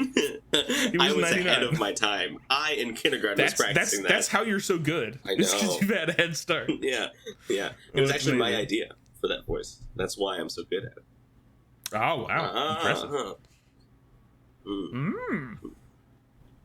Okay, yeah, so Toydarians are actually cool, nice people, and not all sleazy slave owners. Not only money. No, it won't. Oh, man. Anyway. Okay, so, where are we? Dooku. Got it. Great. Organa and Banks stress their humanitarian intentions in the matter, but Dodd points out that by agreeing to deliver supplies to Ryloth and the Republic troops, Toydaria, who had declared their strict neutrality in this war, would be taking sides and thus shatter their principles. After thorough consideration, Katunko officially denies the Republic the right to a base on Toydaria, but afterwards he secretly meets Organa and Binks and tells them that the humanitarian factor has actually gained his favor. He agrees to load Organa's ship with preliminary supply of provisions if Organa can keep the involvement of Toydaria a secret. Organa hits upon the plan to have Jar Jar distract Todd during a banquet, a task which the Gungan performs with extraordinary skill while Organa supervises the loading of relief supplies. This is a funny scene. It's a stupid scene. We gotta talk about it is dumb funny Star Wars at its finest. I like how this plot summary just like uses half a sentence to be like, oh yeah, Jar Jar does a thing and distracts them. But this is the most like out of left field baffling sequence. I love it. Very but much. It's just like Jar Jar, so they're sitting at this I had never seen this episode table. before. I'd never seen this episode before because like when I watched Clone Wars before, because there's like 100-some episodes of Clone Wars, and I was watching it. I just wanted to like power through, just watch the essential to the plot stuff of Clone Wars, like just cut out the filler. Which means you skip the Jar Jar episodes. Which means I skip most of the Jar Jar episodes, so I could like get through and like watch season 7 as it released, or like right after it released or something. So I skipped this. So watching this, I was like, "What in the actual hell am I watching right now?" Yeah. So they're added. So there's some Trade Federation people, and there's the Toydarians, and there's Jar Jar, and they're sitting at a floating dining table in the middle of this like multi-windowed glass tower thing, and so their ships are taking off in the background, and Jar Jar has to distract the Trade Federation people so they don't see the ships flying away. And so Jar Jar's idea... It's a very elaborate, hey, look over there. Yes. Don't look and this Jar way, Jar's look this solution, his idea is to get up onto the table, grab everybody's plates, dump off their food, and then do an elaborate juggle dance to create a sculpture out of plates and cups. And it's like I spend the first like 90% of that sequence just like what is he doing? What's his plan here? And then it comes, it's like, oh, that was kind of entertaining and cool. Yeah. Like, what? Okay. It's like if Jar Jar performed like, Be that's Our what Guest. Jar Jar's about. Yeah, it's like if Jar Jar performed Be Our Guest. It just like stacked all the plates and all this stuff. And Try the gray stuff. Yeah. It's delicious. Yeah. Yeah. That's so yeah. This is ideal Jar Jar here. It's him just being weird and doing silly things. Yeah. And dumb funny Star Wars. It's a fun sequence. It's very weird and out of left field, but that fits. That fits Jar Jar. Also, is Ahmed Best voicing Jar Jar, or is it not? Because like sometimes it sounded really good, but other times it was like I don't like it could just be he was rusty or. Mm-hmm. So I was looking at this, and I think I would need to look up like the IMDb information for this particular episode, but it looks like in the Clone Wars, according to Wikipedia, Ahmed Best voiced the character for some episodes of Star Wars: The Clone Wars, although B.J. Hughes is credited for a few episodes. So, yeah. Okay. Oh, and also Phil Lamar did some voicing of Jar Jar as well. So I feel like in this one it did sound like him at best. It sounded like Jar Jar to me. So I would guess that this was him in this episode. But then a couple scenes didn't sound like Jar Jar. Yeah. Which was I don't know. So I second guessed. Yeah. So it was classic Jar Jar though. Have you heard like the story of like what happens to Jar Jar after like the prequel trilogy? I think he like becomes a clown or something, right? Yeah, so basically what happens is like after the rise of the Empire, everyone kind of realizes that it's Jar Jar's fault that like Palpatine rose to power. No. And he like kind of like becomes a social exile and just like lives. He's like homeless on the streets of Coruscant, performing like doing like clown routines to make kids laugh and to like beg for food, and like that's like what like canonically that's what happens to Jar Jar after episode 3, like in the Empire era. Incredibly depressing. It's super sad. But like I need to now I need to know what happens to Jar Jar post like is he still alive post Return of the Jedi? I don't know. And if so, is he doing all right? I think I think that's the only like mention we ever hear of Jar Jar, and I don't remember what it was from, like, or like where. Yeah, you know what? I'm calling it now. He is gonna show up in Ahsoka. He's gonna be the secret villain. or Darth Jar Jar confirmed. Darth Jar Jar theory coming back. Oh no! Oh, Jack. Yeah. I mean, are you looking it up right now? I am. Yeah, I'm looking it up, seeing where it is. Looks like it is. They talk about it in Star Wars Aftermath: Empire's End, which is a novel. Okay. Yeah. It's the third in the Aftermath trilogy. So. Got it. Yeah, because I saw like someone like bought the book and like took pictures and uploaded it to like Reddit or something, and that's where I saw it. Yeah. It's like those okay, scenes that's of Jar Jar. Cool. And it's just like it's kind of like once you like reckon with the fact that like Jar Jar's a homeless clown, it becomes like it's like a heartwarming scene in the end. But like it's you have to kind of like I was like, oh, this is really sad. What happened to Jar Jar? Yeah, that's amazing. Anyway, man, I feel bad for Jar Jar now. Yeah. Yeah. Well, anyway, let's move on. anyway, Jar Jar stacks some plates, and they get the stuff out. That's kind of it. Yay! But yeah, so where are we? Meanwhile, the situation in Ryloth is growing more desperate by the hour, and is that where I was? I think. Yep, yeah, that's where I was. Yeah. Meanwhile, the situation on Ryloth is growing more desperate by the hour, and the Republic and Twi'lek troops are forced to retreat to a safe position. Syndulla announces that his people cannot fight any longer, voicing doubts that the Republic will ever aid them. To cover their escape, Master Di, I don't know, uses a gunship loaded with explosives. Master Di uses a gunship loaded with explosives to cut off a mountain pass leading to their position, forcing the droids down another way, where they can be more easily held off. The droids arrive soon and overrun the remaining clone troopers, but just after Captain Keeley is gunned down and Di is heavily wounded, he receives word that a load of supplies is on its way, and he dies content with the knowledge that the Twi'leks will survive. The supplies are dropped in front of Syndulla's convoy, raising cheers and renewing hope. As Organa and Binks are All right. What? Hold on. Yeah. I get... It's such an intense scene, but like out of nowhere, like it doesn't need to be intense, but it was. And okay, but what I need to talk about is the fact that this episode introduces a character named Jedi Master Di, and he dies in the episode he's introduced. Oh my goodness, he does! What the heck? It had been forever since I've seen this episode, and I was like, so I couldn't remember like if he comes back, but I was like, I don't think this Jedi ever comes back. Is this a character that they named Jedi Master Die, and he's gonna die, and then he died, and I was like, yes. Attaboy Amazing. Dave. Attaboy Dave. Way to go. Thank you. Thank you, Dave Filoni. Thank you, Dave. Thank you. Very on the nose. Very Star Wars. Appreciate it. Yes. Yep.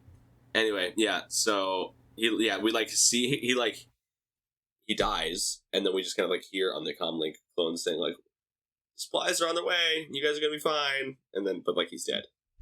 It's just like, well, I think it happens the other way around. Like he hears like that the supplies are on their way, and then he like dies. So he knows before he dies. Like, okay. Yes, we did it. But still, we saved them. Still, yeah, it was a noble death. Yeah, but yeah, he died because he was nominative determinism. Yeah. Couple thoughts on Jedi Master Di. Number one, was he the same species of alien as like the pirates from Bando season 3? I think so. Yeah. I at least that's what I was guessing. Yeah. That's what he looks like. Let me look real quick. And then second thing, which you might find when you look this up, is I noticed his robes were ornate. They had designs on them. The only time that Jedi Masters have designs on their robes is if they have a specific special role at the Jedi Temple. Like, because Jocasta Nu, she has ornate robes because she's the Right. keeper of the archives. Jedi Master Kelleran Beck is in charge of training younglings at the Jedi Temple, and he has ornate Afrofuturistic designs on his robe, as we learned when we talked about that way back when. But yeah, so I'm curious. Yeah. Since you're looking at So I'm looking at his page. First of all, he is a Nikto, which it does not look like that's the same species as the pirates. It's a different. Okay. Different species of random forms on their there are face. some there are some like it's like the biker gang in the Book of Boba Fett. I think some of them are this species. Okay. So yeah, that's something. But other thing, under the behind the scenes section on his Wikipedia article, so his full name is Ima Gun Dai.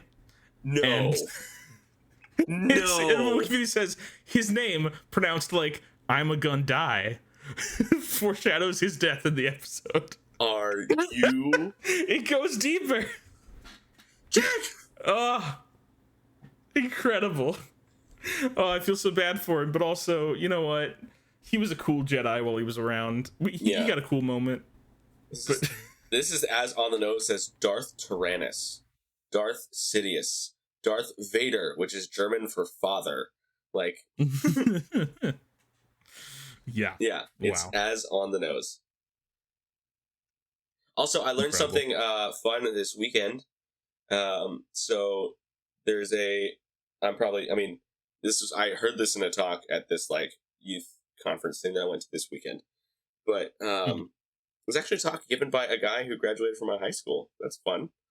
I didn't expect to see a Jesuit grad at this thing, but Jesuit class of 2010 represent. Way to go, Tanner. But he like gave this talk, and he was talking about the Hebrew word to know, which is yada, which is kind of where we get the phrase yada yada yada. But like you know yada yada yada. But also yada can also mean kind of like all knowing, which is where George Lucas got the name Yoda. For Jedi. Oh, Yoda. Oh, yeah. It sounded a little bit like Jedi when you said it, but that makes sense. So that's cool. Yada is yada. Yeah. So Yoda. Interesting. That's neat. Yeah. So, cool. The more you know. All-knowing Jedi, Yoda. Nice. Anyway, on the nose names. Rad. But we don't know. All-knowing, except that we didn't know that Palpatine was. Do we know that what was Ima gonna die? Was he the Jedi like Temple Morgue or something, or what was like? Why does he have more? It doesn't say anything. It doesn't say anything about like his robes or why he was. Yeah, literally all of the information we have about him is from this episode. Okay. And it looks like he's mentioned once in a Rebels episode. Like Cham Syndulla mentions him. But yeah. So yeah, when are we getting a Disney Plus series all about I'm a gun die? Jedi Master die. Tales of the Jedi season 2. Come on. All about Jedi Master die. Jedi Master I'm a gonna die. Excellent. Yes. Love it. Love it. All right. Love it. All right, we're almost done. Yeah, let's finish it. So, as Organa and Binks are bidden farewell by Kentuko, Dodd steps in to protest that they have broken the agreement, a claim for which Organa cheekily demands proof. Unable to give any, Dodd storms off, fuming, and Kentuko turns to the senators with the announcement that in light of these events, Toydaria may be reconsidering her stance on neutrality, a news that greatly gladdens Organa and Binks. The end. Yay! The end. The end. That's it. It was a good episode. I liked the fact that, like, as soon as I saw that Jar Jar was in this episode, I was like, not gonna lie, I was kind of dreading it. I was like, I hope this isn't just like, you know, because as much as I appreciate Jar Jar and want to, like, you know, be a Jar Jar defender, there are definitely times when I'm like, yeah, you know, like. There are times like, when sometimes There are times when we're reminded more strongly than others that this is written for 7-year-olds. It's when there are like Jar Jar centric episodes, when it's like Jar Jar's the main character. Yeah. It's like, oh, okay, all right. But when he's like a side character, It's like this is like in this episode, he that's when he's best, I think. Yeah. Yeah. Yeah. I think other than just more bad Star Wars names, the way that this episode makes Star Wars better Star Wars is one, Watto's an asshole, and we get to learn that. That's fun because that's not what we learn that he's an outlier. He's outlier. Just exceptionally terrible. Yeah. So we learned that. But we also get to meet Cham Syndulla and the Twi'leks of Ryloth and the Twi'lek freedom fighters, and that kind of like is foreshadowing for some major stuff both in Clone Wars and in Rebels, and presumably Ahsoka as well. Yeah, because Hera is going to be Hera's coming back in. Yeah, Hera's going to be like a main character. Like, yes, yeah, played by Mary Elizabeth Winstead, who is unrecognizable in like, I mean, like it's one of those things where like, you know, once like I didn't realize it was her until I like read online that she was cast as Hera, and I was like, and then I went back and watched the trailer, and I was like, oh, I guess that is her. But it's like, you know, the makeup is such that like I wouldn't like recognize her just based on looking at her, you know. Right. It was like, in retrospect, like looking back, it's like, oh yeah, I guess that is her. Yeah, but it's just like very green. Anyway, very, very green. she's very green, and she's got big tentacles on her head. Yeah. So yeah, it's not like you can tell that like Zoe Saldana is Gamora, right? It's yeah. It's more of a you can't tell that like, Karen Gillan is Nebula. It's more like that. Like it's like, oh, that is Karen Gillan. Oh wow, yeah, okay, cool. Yeah. Plus, yeah, like the shape of her head is different than in reality. Right. So, yeah. Anyway, yeah. So yeah, definitely Cham Syndulla, definitely the largest like addition to the Star Wars universe that comes from this episode is we get introduced to him, and he ends up being a really like important and interesting character, and he's connected to a lot of other storylines in Clone Wars, including some stuff with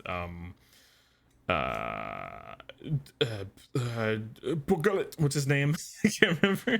Oh, what is that? Rogue One man. Why can't I remember his name? Oh, Saw Gerrera. Saw Gerrera. Yeah. I don't know why I couldn't remember Saw Gerrera's name. Lies. Too many Star Wars names. Every day more lies. Lies. Lies. Deception. Anyway, oh man, I can't wait until we watch Rogue One. Anyway, we've got a long ways to go to get there, but I am, yes. So, yeah. Rogue One is going to be the very last prequel era thing we watch. Rogue One is the end of the prequel era. Yeah, I guess so. Basically, because it is an immediate prequel to New Hope. Like, I guess literally speaking, if we say prequel era means anything prequel to the first Star Wars, then yes, this is the final prequel. It is the only thing that could be like nothing else can be the final prequel unless there's somehow like a 10-minute story that's stretched out into a feature-length film, and the 10 minutes between the Tantive 4 escaping and then getting caught again by Vader. No, I think there actually is like in the from a certain point of view, there's probably like a short story that takes place like just before the start of New Hope. But it's not technically that may certain point of view is not technically canon. So it isn't? I don't think so. I thought it was. I don't know. I thought it was. Well, anyway, I thought it was like similar like to Star Wars What Visions, If, sort of like a Visions kind of thing. Oh yeah, sure. Yeah, maybe. I don't know. That's what I assumed it was. If it is actually canon, then maybe I should finish reading it. But it's canon in my heart. Okay. I should read it. Have you not read it? Anyway, I've not. It's been on my to-read list for forever. You bought me my copy that I've read a third of. I did. I forgot about that. Yeah. Yeah. So. All right. We got to talk about our. Let's see. Do we have a favorite part? What's your favorite part of this episode, Sam? I mean, I've got mine. Oh man, then you go first. I'm thinking. I mean, it's got to be Jar Jar's interpretive dance sculpture sequence. His plate juggling. It's like, that whole thing is just baffling and incredible. Yeah. I mean, that's definitely the most memorable scene in the entire episode. From all of Star Wars, From all of Star Wars, yeah.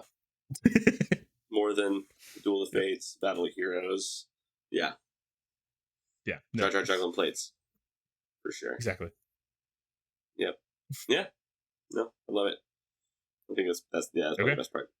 Sweet. It's gotta be. It's gotta be it. Yeah. So is Jar Jar the MVP?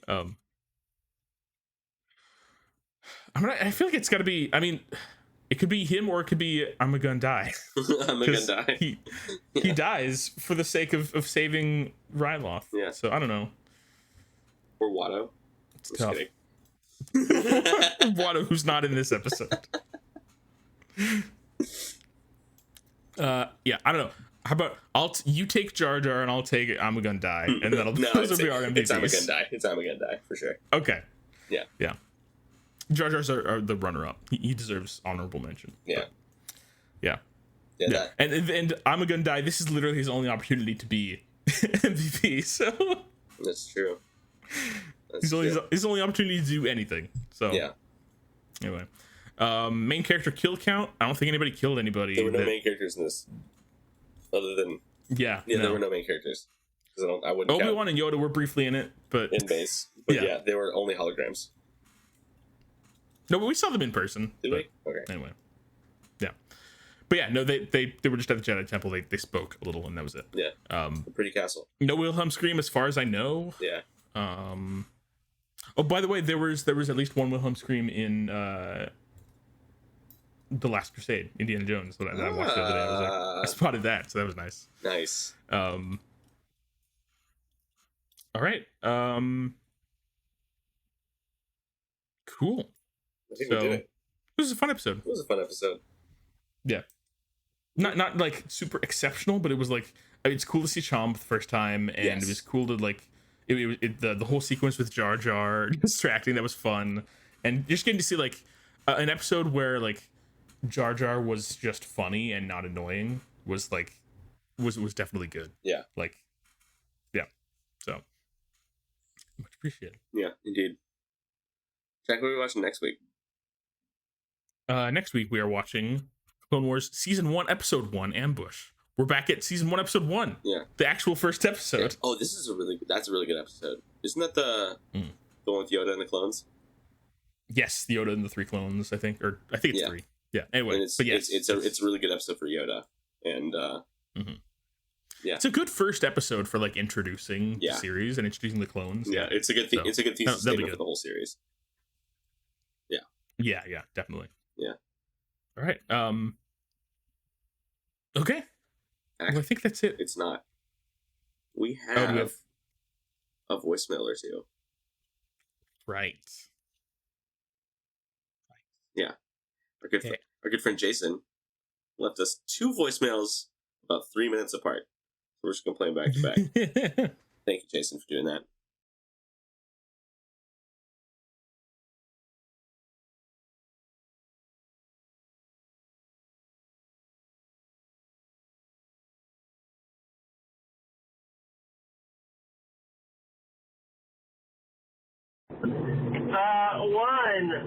Hoover Sam, I love the voicemail edition. 2, this is mainly for Count Jacula over here. Jacula? The reason why you want to keep giving props to Rex is because, in Latin, Rex means king. So Rex is literally the king of... I mean, not literally the king of Star Wars, but, pretty big deal. So, it fits. I think he's literally the king. I would say, yeah, I think he's literally the king. I agree with the sentiment. Yeah, Rex is king in my heart. Yeah, Count Jacula. That's me, Count Jacula. Yeah, and I'm apparently Hoover Sam. So the Hoover Dam. Hoover Sam. I like your nickname better. Yours is more fun. Yours rolls off the tongue. I like mine, but yours rolls off the tongue way easier. Yeah, but Hoover Sam. I feel like I'm a vacuum cleaner. Anyway, let's listen to the other half. Hoover Sam. Let's listen to the other half of the voice. All right, here we go. This is actually a question unrelated to a specific episode, but something overall within Star Wars. I understand the order of, you know, Jedi, like the Jedi, but just you know, could you guys go over, you know, the break between Padawan, Jedi Knight, you know, being on the council, being Grand Master, you know, all the things. Anyways, hope you guys are crushing whichever episode you're currently working on. Thanks, Jason. I do think we did crush this episode. We crushed it. We are crushing it. Yeah. Crushed it. So the breakdown of, like, from not a Jedi to a master, right? So, Jack, correct me if I'm wrong, but I think the way it goes is the Jedi sense younglings with Force capabilities and steal them from their parents, and then raise them in the temple away from their parents. And they're trained, at least during the prequel era, by Jedi Master Caloran Beck as just like a whole class of younglings. That's when we see like how Yoda also does some how embarrassed. Yeah, so that was younglings just all getting trained. And then when they become a Padawan is when they are given a Jedi who is training them, right? Yes. So Ahsoka became a Padawan when she was assigned to Anakin. Yes, which is interesting that, like, there's the rank of Jedi Master, and then there's the idea of being the Master of a Padawan are two separate things. Yes. You know, so like, because like Ahsoka calls Anakin Master, but he's not. Famously, he's not granted the rank of Master. He's a knight, which is outrageous. It's unfair. It's unfair. Yeah. Yeah. So a Padawan trains with the Jedi. Speak to my father about this. Was that Malfoy? Yeah. Anakin gives me Malfoy energy sometimes. He's, you know. My father. Yeah, no, so that's how Anakin he got his freedom, is he was given a sock. Master has granted Annie a sock. Annie is a free elf. Yeah, so the real way is, so we hear allusions to it. I don't think we've ever seen it in canon. I'm sure it might be in the books, because the books like to dive more deeply into stuff. But there's like the Jedi trials. Like there's some sort of like trial you have to go through from becoming a Padawan to becoming a Jedi Knight, right? Mm-hmm. I think we get allusions to it in the Jedi Brotherhood book, which is pretty good. Mm-hmm. It kind of gives like an alternate perspective and telling of Anakin meeting Ahsoka, because in that book, which I think is also canon, but it's different than how the Clone Wars movie portrays it, is like Anakin meets Ahsoka on Coruscant shortly after the war begins, and there's they rush Ahsoka and a handful of other younglings through this ceremony. They kind of like skip the formalities and just like, we need more soldiers. You're going off to war. Here you go. Like, good luck. And they just kind of throw Ahsoka at Anakin. So similar kind of like, very surprising. Just like, but here you go. Yours. Mm-hmm. But there is, where I was going with that. But yeah, so we see that in Jedi Brotherhood, which is a good book. It kind of more focuses on the last conversation before Anakin becomes Darth Vader that Anakin and Obi-Wan have, where Obi-Wan says that business on Cato Neimoidia doesn't count. It doesn't count. But that book is the business on Cato Neimoidia. Like that's the story. That's what they should have called the book. Yeah, the business on Cato Neimoidia, which does in fact count. Yeah, so that's that story. So anyway, excellent. Yeah, but we don't see any in any of the books I've read of the Jedi trials themselves to become a Jedi Knight, right? Because I know in episode 1, Obi-Wan's like tells Qui-Gon like, I am ready to face the trials, and like he does like he tells, and then he says to Anakin that Anakin was ready to face the trials. I think at the start of episode 2 or something. But I don't know. Yeah, so it's there's also like in season 5 finale with Ahsoka is like, you know, kicked out of the Jedi and then invited back in. They're talking to her when they're like inviting her back into the Jedi, and they're like, this was actually your trial. We see that now. Like, so I think I wonder if like, I mean, it sounds like there is a formal like the trials, but it sounds like maybe sometimes there are cases where it's like they recognize some other ordeal or like challenge that somebody goes through naturally as being like, this was your trial, that kind of thing. I don't know if maybe this was the only instance of that happening, or if that's like a semi-regular thing. But right, then maybe episode 2 was just Anakin's trial. You know? Yeah, maybe. I mean, yeah, he lost his hand and was there for the start of a war. Yeah, I think that's a trial. But also his mom died. His mom died. He fought a Sith Lord and lived to tell the tale. That's true. That's pretty big.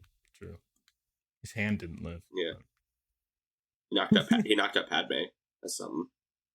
No, not that soon. Wow. I mean, actually, what a trial. it didn't happen then. No.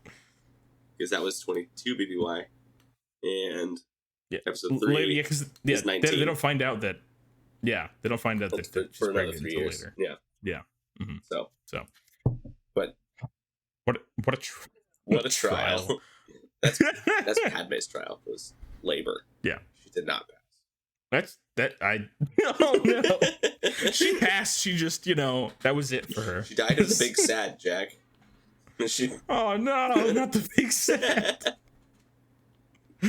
Okay. Yeah, so Jedi are brought in, and then they're trained, they're raised and trained as younglings, and then they're assigned a Jedi Master to be a Padawan. That's the next thing, and then they go through the trials and they become a Jedi Knight, and then ostensibly at a certain point they are, I guess, just when they're recognized as being an exceptional Jedi who's like mastered all the skills they need to, then they're granted the rank of Master. Yeah. I wonder if it's once they've finished training a Jedi Padawan. Maybe. Because Obi-Wan was on the council and was still training Anakin. No, he wasn't training Anakin. Because he was on the council in episode 3. Was he on it in 2? I don't think he was. He's on it during the Clone Wars. Yeah, but not during Attack of the Clones.